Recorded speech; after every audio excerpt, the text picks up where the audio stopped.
참 반갑습니다.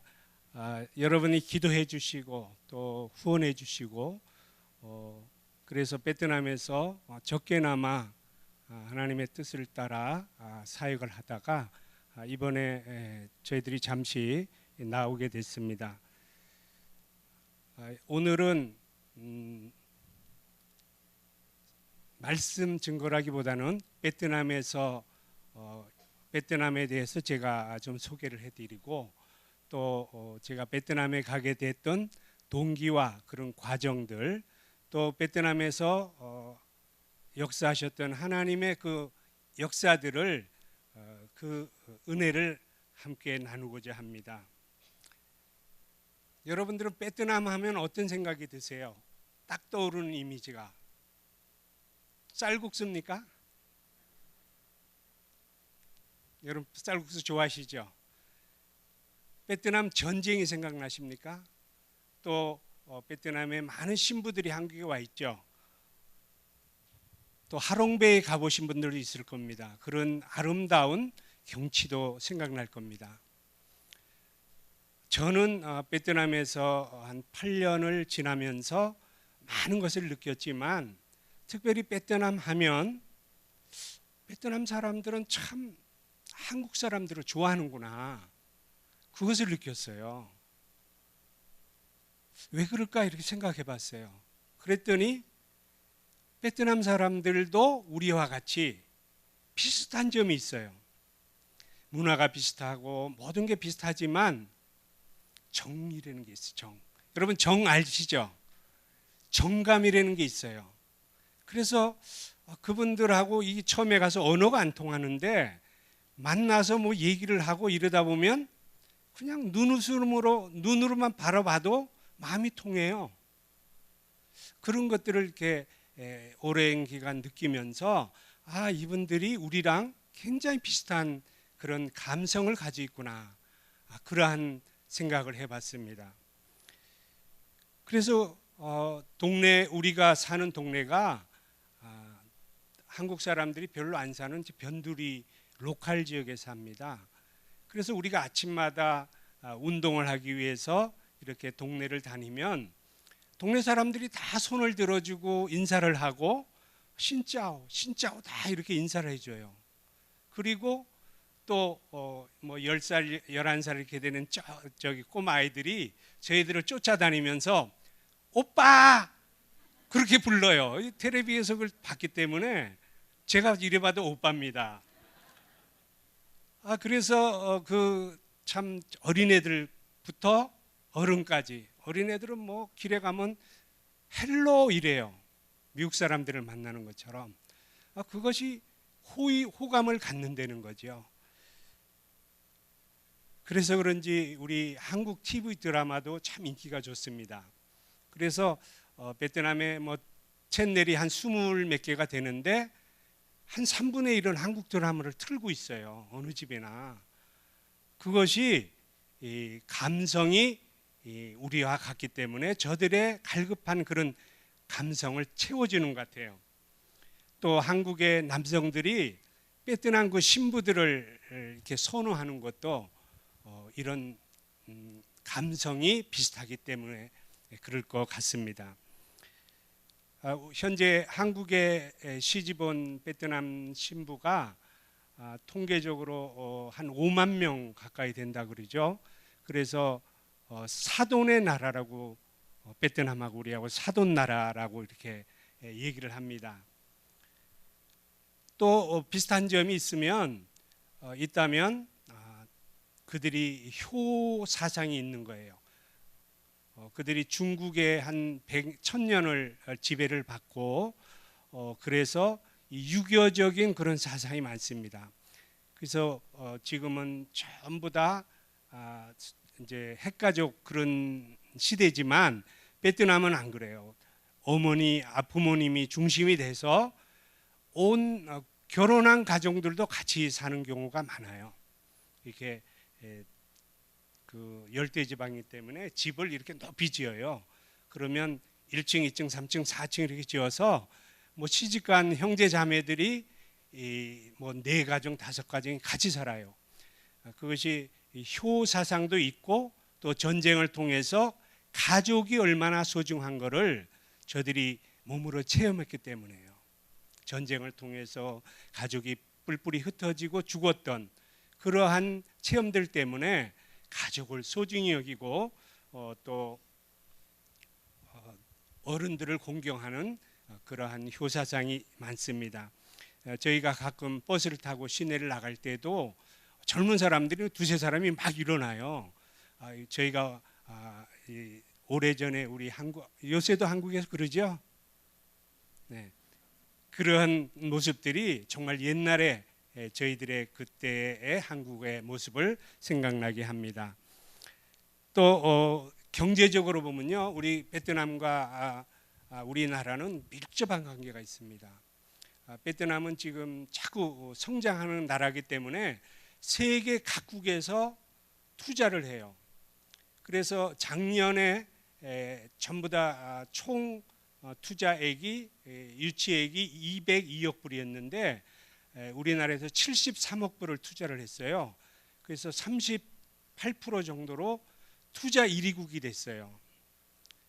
전에는 이제 일본이 많이 투자를 했는데 지금은 우리가 많이 투자를 해서 베트남 경제가 역동적으로 막 움직이고 있습니다. 또 삼성전자에서 저 하노이 쪽에다가 핸드폰 공장을 세웠어요. 1년에 2억 개씩, 그러니까 1억 개를 만드는 공장을 하나 더 세워서 지금 2억 개를 세웠는데 한 해 수출액이요 120억 불입니다. 그래서 베트남의 총 수출액의 10분의 1이 넘습니다. 그렇게 우리나라의 기업들이 지금 베트남에 많이 들어와 있고 지금 현재로는 약 3,000개의 기업이 들어와 있고 한국하고 수출입의 총액이 한 300억 불 정도 돼요. 그러니까 굉장히 큰 그러한 나라가 되어 있습니다.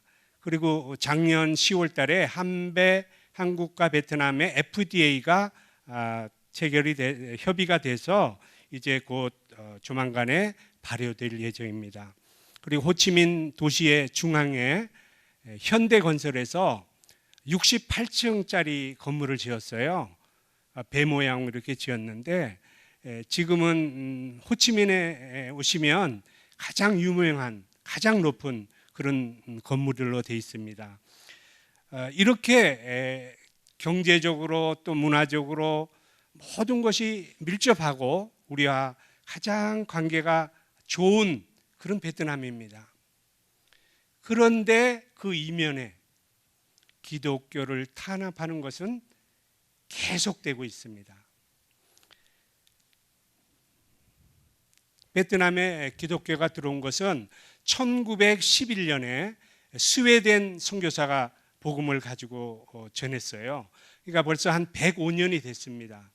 이 105년이 지나면서 공산화가 되고 뭐 이러면서 많은 공산화가 되면서 이 호치민 옛날 사이공이죠. 많은 교회들 400개 뭐 500개 그렇게 있대는데 다 무너지고 또 목사님들 다 숙청당하고 교인들 다 쫓아내고 그래서 보트피플로서 외국에 많이 나갔습니다. 그래서 지금 베트남에서 해외 나가 사는 교민들이 베트남 교민들이 한 350만 정도 된다 그래요. 그렇게 많은 오래된 기독교의 역사지만 지금 공식적인 기독교의 인구는 50만 정도 된다 그래요. 그리고 정확한 통계는 알 수 없지만 지하 교회, 그러니까 허가받지 않는 교회의 교인들을 다 하면 한 100만 명, 그러면 인구가 9천 작년에 한 300만 됩니다. 그래서 한 1% 정도 되는 그러한 기독교인입니다.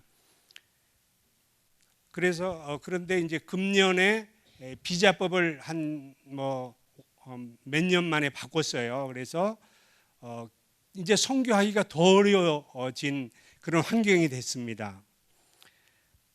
호치민 시에는 호치민이 이제 옛날에 사이공이죠. 시에는 50개의 정부에서 인가한 교회가 있어요. 이 교회는 전쟁 전에 이제 그 빼뚜공하고 이렇게 북쪽하고 싸우기 전에 있던 교회, 그 중에도 뭐 몇백 개 교회가 있었지만 다 무너지고 이제 살아있는 교회 50개만 인정해 준 거예요. 그러니까 아마 구리에 교회 하나 있다고 보면 됩니다. 그 교회를 또 한국인 교회가 쓰려면 그 베트남 교회를 빌려서 또 모든 예배 시간 이런 설교 시간 이런 걸 다 통제를 받고 또 그 교회를 사용해서 하는 한인 교회가 30개가 있습니다. 호치민에. 그런데 최근에 한인 교회 세 분의 목사님을 담임 목사님을 추방했어요. 그래서 지금 목사님도 안 계시는데 성도들끼리 예배 드리는 교회가 생겼고 또 교회가 없어진 교회도 생겼습니다. 이렇게 점점 지금 선교하기가 또 우리 기독교인들이 믿음의 생활하기가 점점 어렵게 그렇게 돼 가고 있습니다. 또 하노이가 이제 수도죠. 북쪽에 수도는 수도기 때문에 더 심해요. 그래서 교회가 거기는 뭐 한인 교회가 몇 개 없고 우리 선교사들이 누가 거기 가서 움직이면 다 경찰이 따라다녀요. 거의 그 정도로 이제 심한데 이 정책이 중부 지역 다낭이라는 그 도시가 있어요. 다낭이라는 도시가 굉장히 큰 한 뭐 100만 정도 되는 도시인데 관광지예요. 근데 그 도시 이후로는 북쪽으로는 기독교를 굉장히 하여튼 뭐 올라가면 사람들이 쫓아다니고 감시하고 이제 거기서부터 하노이까지는 이 복음이 못 들어오게 아주 정책적으로 이렇게 하고 있는 거예요. 그리고 이제 중부 지역의 그 지역의 어떤 교회는 최근에 경찰들이 큰 부르도자를 동원해 가지고 교회를 막 완전히 허물었다는 그런 소식을 들었습니다. 그리고 메콩 지역의 한 교회는 메콩 지역의 그 교회들은 굉장히 탄압을 받아요. 거기는 베트남에 쌀의 50%가 나고 과일의 50%가 나요. 그러니까 그분들이 깨면 정책적으로 굉장히 힘드니까 거기에 이제 교회들을 많이 압박을 하고 핍박을 합니다. 특별히 이제 소수민족이 54개가 있는데요. 한 1200만 정도 됩니다. 이 소수민족이 일어나면 데모하고 뭐 자기네 독립하겠다 이러면 정권적으로 힘드니까 소수민족 교회를 무조건 탄압을 하게 돼 있어요. 탄압을 하는 정책을 쓰고 있어요. 그래서 뭐 소수민족 교회 예배 드리는데 정부에서 이제 경찰복을 입고 오면 많은 그 외국의 그러한 이제 그 뉴스 나고 그러니까요. 깡패 같은 사람들이 와서 그 교회를 부시고 또 성도들을 폭행하고 죽이기까지 하고 이제 그러한 일들이 있는데 보도도 안 되고 그것이 또 어디 항의할 데도 없는 거예요. 그렇게 지금 많은 박해를 하고 있습니다. 저희 집에도 1년에 몇 번씩 1시에 경찰들이 막 문 뜯어 나가보면 막 구두발로 한 대여섯 명 와가지고 비자내나 뭐 그리고 막 이렇게 뭐 치조하듯이 그렇게 하고 있습니다. 요새는 오면은 커피도 주고 같이 얘기도 하고 그런 사이가 됐습니다. 하여튼 이렇게 어려운 환경에서 베트남의 그 사람들이 그분들이 신앙을 잘 지킬 수 있도록 기도해 주시기를 바랍니다. 제가 베트남에 가게 된 동기를 잠시 말씀드리면 주님이 가라 그러셨어요. 저는 이제 아까 목사님 말씀하셨듯이 답심리에 있는 경신교회에서 50년 신앙생활을 했습니다. 그러다가 하나님께서 50살에 장로의 신학대학에 가서 공부할 수 있는 기회를 주시고 이 상봉동에 있는 동훈교회에서 3년간을 부교육자로 사역할 수 있는 은혜를 주셨어요. 참 은혜더라고요. 저 같은 나이에 가서 그렇게 공부하고 또 그렇게 부목사로 사역할 수 있는 것이 너무 감사했어요. 그러면서 7년 동안 저는 선교사로 나가기 위해서 하나님 앞에 기도했습니다.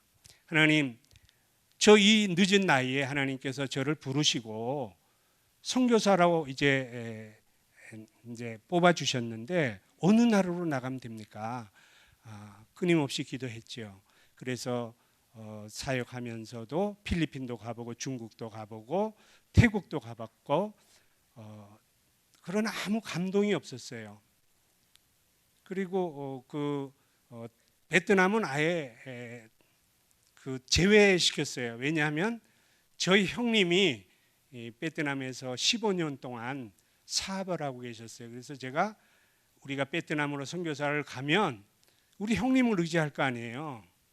주님을 의지하기보다 형님한테 도와달라고 그러고 형님한테 뭘 물어보고 이렇게 의지할 것 같아서 제외를 시켰죠. 그런데 이제 선교사로 나가야 되고 그래서 총회 선교사 파송 훈련을 연동교회에서 받기 시작했어요. 먼저 어쨌든 목적지는 없지만 하여튼 받자. 그래서 그 훈련을 받고 있는데 2007년 추석날 추석쯤에 베트남의 저 형님이 63세로 급성 폐암의 진단을 받고 하늘나라의 주님의 부르심을 받았다는 비보를 받았어요. 그래서 제가 달려가서 모든 장례 절차, 장례 예배를 드리고 우리 형님의 유해를 화장을 해서 저 무인회라는 그 해변에 가서 형님의 그 유해를 뿌렸습니다. 정말 눈물 흘리면서 그 불쌍한 우리 형님 고생만 하고 막 뿌리고 막 기도하는데 주님이 이 나라, 이 베트남에 와서 이 백성들에게 하나님의 복음을 전하라는 그런 강한 감동을 주시는 거예요. 그래서 파도가 여기까지 치는 그 바닷물 속에서 얼마나 많이 울었는지 모릅니다. 주님이 7년 동안 기도했던 그 기도의 응답을 이 시점에서 이 베트남 해변에서 저에게 주신 것에 너무 감사해서 저는 참 많이 울고 지금도 그 순간의 감동을 잊을 수가 없습니다. 집에 돌아와서 이제 저와 아내가 3개월 동안 모든 거 다 정리했어요. 집도 정리, 뭐 다 정리하고 2008년 1월 1일 낮 비행기를 타고 베트남으로 날아갔습니다. 그날 밤 11시에 도착을 했는데 베트남 공항에 그 불빛과 공기가 덥죠. 근데 더운 그것도 생각이 없고 이곳이 바로 하나님이 우리를 보내신 땅이야. 그 광경으로 정말 그날 많이 울고 좀 감격했던 그런 때가 있었는데 벌써 8년이 지났습니다. 그래서 처음에 가서 아는 사람도 없죠. 우리 베트남 그 형수님이 베트남 분이에요. 그분 집에서 한 며칠 지나면서 이제 또 며칠 있다가 이제 작은 집을 얻어서 가서 지나면서 처음에는 참 아는 사람도 없죠. 정보도 없죠. 그냥 열심 하나 가져간 거예요. 믿음 하나 가져간 거예요. 근데 많이 울었습니다. 하나님, 이곳에 와서 하나님 보내셨으면 하나님이 사역도 주시고 하나님 건강도 주시고 하나님이 재정도 책임져 주시지 않습니까? 막 그런 원망도 하고요. 참 많이 울었고 또 가장 힘들었던 것이 그때는 지금처럼 인터넷이나 그런 것이 베트남에서 잘 안 됐어요. 그래서 말씀을 채울 수가 없어요. 우리 둘이서 제 아내랑 둘이서 예배를 드리면서 날마다 예배 드리고 하지만 이 공급되는 게 많이 없으니까 참 너무나 이 마음이 갈급했어요. 그래서 그때가 참 힘들었던 그런 순간이었던 것들을 지금도 생각합니다. 그래서 이제 얼마 후에 호치민대에 가서 언어 연수를 했어요. 하면서 하나님 뭐 할 일을 좀 주십시오. 아무리 뭐 경찰이 저렇게 설치고 막 그래도 이게 할 수 있는 지혜를 주십시오. 막 기도를 하면서 이제 동네에 또 그 청소년들을 모아가지고 토요일마다 집에서 한글을 가르친다. 그런 명분으로 한글을 가르치고 또 성경을 가르쳤어요. 그래서 성경을 이제 가지기를 원하는 사람 막 주면은 또 추방당하고 신고하면은 그래서 원하느냐 줘요. 그러면 집에 가서 안 읽을 거지 약속을 받고 또 그렇게 해서 이제 성경도 주고 그러다가 17살 난 다시라는 청년이 이 청소년이 예수를 믿음이 아주 들어가서 자기 부모님을 어머님을 전도를 했어요. 그래서 그 어머님이 예배를 좀 같이 드리자 그래서 이제 우리 형수님과 함께 교회를 항상교회라는 교회를 설립하게 됐습니다. 그래서 이제 베트남 목사님을 모셔다가 이제 예배를 드리고 지금 4년 됐는데 그 교회가 지금 15명의 성도들이 매주일 예배를 드리고 있습니다. 이 교회도 사실은 이미 하나님께서 제가 그 장례 예배를 드리고 그 자리에서 하나님께서 이곳이 베델이 될 것이다. 이 집이 베델이 될 것이다. 이런 감동을 주셨어요. 그래서 정말 여기 옆에 불상도 있고 뭐 이 형제들이 우리 형수님이 구남매가 사는데 같이 살아요. 부모님 어머님을 모시고 형제들이 5 가정이 살아요. 그런데 그 사람들이 다 불교도 믿고 우리 형수님도 믿음이 없는 상태에서 과연 여기서 교회가 될 것인가 그랬는데 정말 여러 가지 우여곡절 끝에 그 자리에 지금 교회가 세워져서 하나님 앞에 예배를 드리고 있습니다. 그리고 그 형제들이 다 이제 하나씩 예수를 믿고 이제 중학교 2학년짜리 또 남학생이 자기는 앞으로 한국에 가서 유학해서 목사가 되겠다는 그러한 결단을 하고 지금 공부하고 있습니다. 그런 걸 볼 때 참 하나님의 은혜가 감사하지 않을 수 없습니다. 특별히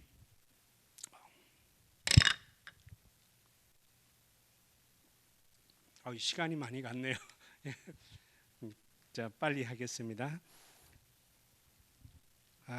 이제 사역을 조금 말씀을 드리면 중점적으로 지금 하는 사역이 베트남의 현지 목사님들을 세우는 또 그분들에게 부흥회를 통해서 그분들을 믿음으로 세우고 그분들이 교회에 가서 성도들을 잘 섬길 수 있도록 하는 그러한 일을 하고 있습니다. 특별히 베트남에는 허가된 신학교가 없어요. 다 그냥 비인가 신학교고 또 베트남 목사님들끼리 모여서 공부하고 안수 주고 또 한국에서 여러 교단에서 와서 이제 하는데 뭐 한 달에 한 일주일만 해요. 그렇게 해서 안수를 주고 그래서 신학적으로나 또 신앙적으로 굉장히 또 약하다고 할 수 있습니다. 그런 분들을 잘 훈련해서 이렇게 이제 1년에 한 2번, 3번 또 많이 할 때 4번 이렇게 집중적으로 그분들에게 말씀과 또 부흥회를 통해서 그분들의 신앙을 이렇게 성장하도록 하는 그런 일들을 하고 있습니다. 특히 최근에 베트남에도 모든 이단이 다 들어왔어요. 뭐 신천지, 뭐 통일교, 구원파 다 들어와서 비밀리에 또 목사님들에게 물질적인 공약을 하면서 그런 비밀 집회를 또 하고 있어요. 그래서 우리가 이런 부흥 집회가 얼마나 귀한지 모르겠습니다. 그래서 저희가 처음에 이 일을 하기 위해서 메콩 지역에 가서 막 여관한을 빌려가지고요. 거기서 목사님들 한 40분을 모아놓고 이제 일일 부흥을 했어요. 그래서 저희가 호치민에서 새벽에 가서 거기서 일일 부흥을 하고 돌아왔는데 저희가 처음에 갔을 때 경찰에 누구 신고를 해가지고 경찰이 16명이 쳐들어왔어요. 그래서 그 여관 막 16명 경찰이 와서 한 사람씩 베트남 목사님들 다 이렇게 한 사람씩 신문을 하고 저희들은 이제 경찰 본서에 끌려가서 한 6시간을 이제 신문을 받았습니다. 그런데 그때 한 4년 전에 추방될 뻔했는데 하나님의 은혜로 풀려나게 됐어요. 그때 이제 신문 받으면서 메콩 지역에 있는 그 교회들의 어려운 교회들 우물이 없어서 막 그냥 너무나 더러운 물을 먹기 때문에요. 거기는 평균 수명이 40세예요. 베트남의 평균 수명이 63세인데 메콩 지역은 40세밖에 안 돼요. 그래서 그 교회들에게 우물을 파주고 그러면 인근에 많은 사람들이 와서 우물 먹다가 교회에 와서 기도하고 전도받고 그래서 예수 믿는 경우가 많습니다. 그리고 재정이 너무 없는 교회는 소를 사줘서 그 소를 1년마다 팔아요. 그러면 1년 재정이 되거든요. 그렇게 해서 도와주고 또 교회 어려운 학생들 장학금을 줘서 그 장학금으로 이제 교회의 학생들을 신앙적으로 키우는 그런 일들을 이제 신문을 하면서 많이 드러난 거예요. 그분들이 다 어느 정도는 알고 있어요. 그렇기 때문에 하나님께서 풀어주셨고 또 그러다 보니까 이제 정말 안전한 곳이 없는가 이렇게 우리가 맨날 집회도 못하고 몇 명만 모여도 벌써 경찰이 따라오니까요. 그래서 그런 걸 찾다가 호치민 변두리에 한 교회를 하나님께서 또 알려주셨어요. 누가 그런 데가 있다 그래서 가니까 한 목사님이 이 베트남 교회는 성령을 인정 안 해요. 방언을 하거나 예배 시간에 손을 들고 기도하면 끌려가요. 추방을 당하고 교회에서. 그래서 그분들이 지하교회를 세우는 거예요. 그래서 그 뚜라는 목사님이 이제 베트남 허가된 교회 담임을 하시다가 성령의 큰 은혜를 받고 방언도 받고 도저히 거기서 목회를 못 하시는 거예요. 그래서 그 변두리에 와서 몇 성도님들과 함께 예배를 드렸어요. 경찰이 잡아가죠. 그러기를 20년에 20몇 번을 감옥에 간 거예요. 갔다 오면 또 가고 잡아가. 그래 우리는 찬송한다. 그러고 그러니까 경찰이 이제 손을 든 거예요. 여기는 안 되겠다. 여기는 불법이지만 봐주자. 그래서 묵인해 주는 곳이에요. 그래서 우리가 그곳에서 한 4년 동안 계속 집회를 할 수 있었습니다. 우리 이번에 이제 그 지역에 가서 그 교회에 가서 교회가 2개가 있는데 그 교회에 가서 이제 우리가 집회를 하려고 합니다. 이번에. 근데 오기 전에 제가 5월 21일 그 집회를 위해서 예약을 갔는데 한 교회가 그 집회하다가 그 목사님 잡혀갔어요. 그날. 그래서 정말 참 어려운 시기다. 지금이. 그렇지만 제가 우리 목사님께 말씀드렸어요. 그런 일도 있었다.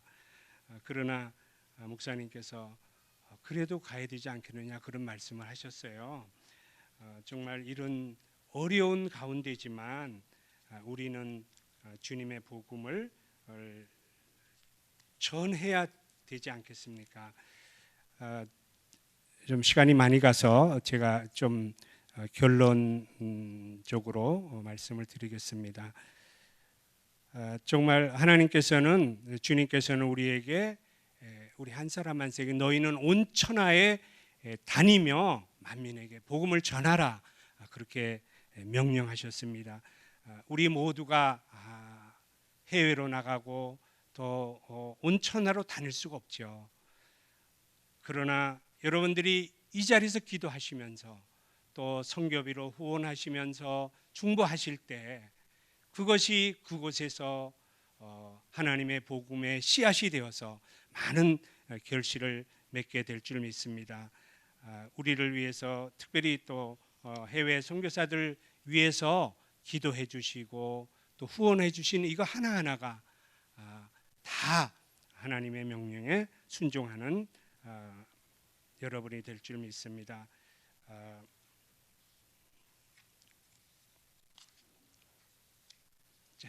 제가 너무 세세하게 많이 준비를 했더니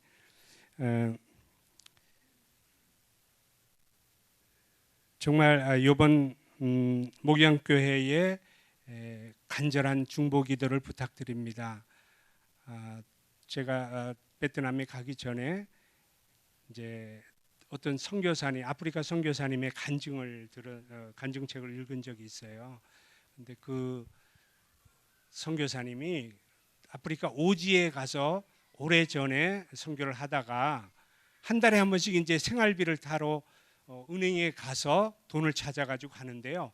이틀 걸린대요. 그래서 하루 가서 돈을 찾아서 텐트를 가지고 가서 숲에서 하루 자는데 강도가 바깥에서 따라왔대요. 은행에서부터. 그래서 저 선교사가 자면 들어가서 저걸 뺏고 돈을 뺏겼다 이렇게 했는데 불이 그 뭐 램프 같은 걸 끄니까 바깥에 텐트 네 군데에서 무장한 그 군인 같은 사람이 딱 서 있더래요. 그래서 이게 뭐야? 그러면서 그냥 주랭랑을 쳤는데 나중에 그 강도가 이 선교사님의 전도를 받고 그 교회 교인이 됐대요. 그래서 목사님께 고백을 했대요. 내가 언제 이런 일이 있었다 잘못했습니다. 고백을 했대요. 그래서 이 선교사님이 고향에 자기 후원 교회에 가서 선교복을 했대요. 선교복을 하는데 언제 이런 일이 있었다고 우리 교인 한 사람이 얘기를 했습니다. 그랬더니 그 교회 노 집사님과 권사님 네 분이 매일 저녁에 그 선교사님과 교회를 위해서 자리를 지키며 기도했다는 거예요. 그것을 알게 됐다는 거예요.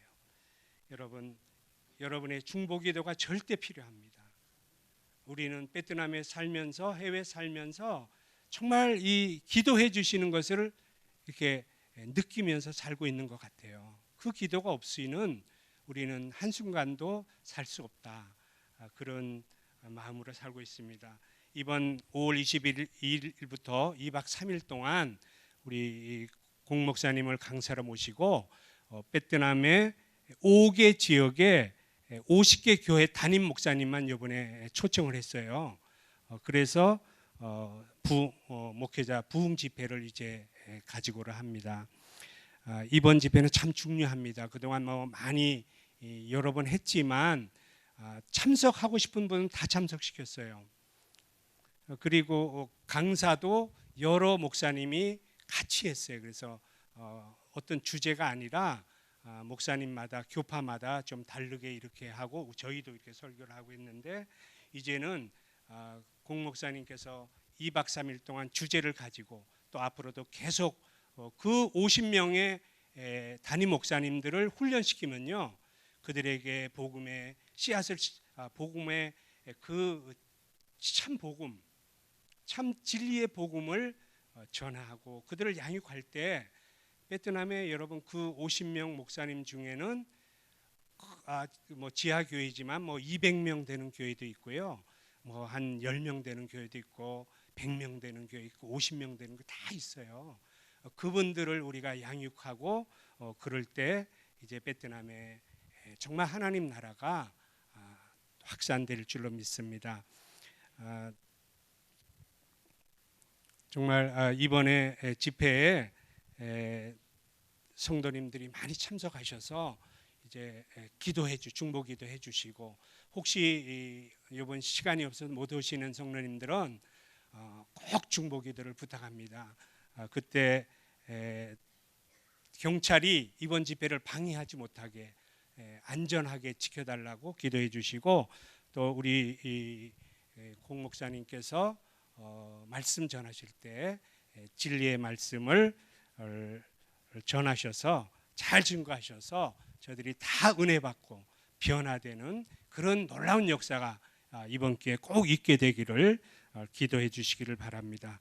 정말 이 자리 구리의 이 목양교회 교회에서 드리는 그 중보 기도가 기도의 미사일이 되어서 베트남에 여러 군데 떨어질 줄 믿습니다. 그렇게 돼서 하나님의 놀라운 역사가 있게 되기를 바랍니다. 특별히 이번 목양교회 함께 목회자 집회, 또 이번에 의료 선교는 또 5분의 목사님들, 의사 선생님들이 오신대요. 정말 베트남의 그 가는 장소의 교회와 그 지역은 복 받은 거예요. 또 그리고 고아들을 돕는 그런 일을 우리가 같이 하게 됐는데 정말 너무 기쁘고 감사합니다. 이번 기회를 통해서 우리 목양교회가 온 천하를 다니며 만민에게 복음을 전하는 주님의 명령을 잘 감당하시는 교회가 되기를 주님의 이름으로 축원드립니다. 기도하겠습니다. 하나님 아버지 감사합니다. 나그네와 같은 인생 가운데 저희들의 주님의 자녀로 삼아 주시고 만민에게 복음을 전하라는 명령을 저에게 허락하심을 감사합니다. 날마다 저희들이 죄 있는 것을 깨닫고 하나님의 사랑과 은혜를 날마다 더 깨닫고 그 은혜를 찬양하며 살게 하시고 또 복음의 증인으로 날마다 살아갈 수 있도록 은혜를 베풀어 주시옵소서. 모든 말씀을 우리 구주 예수님의 귀하신 이름으로 기도하옵나이다.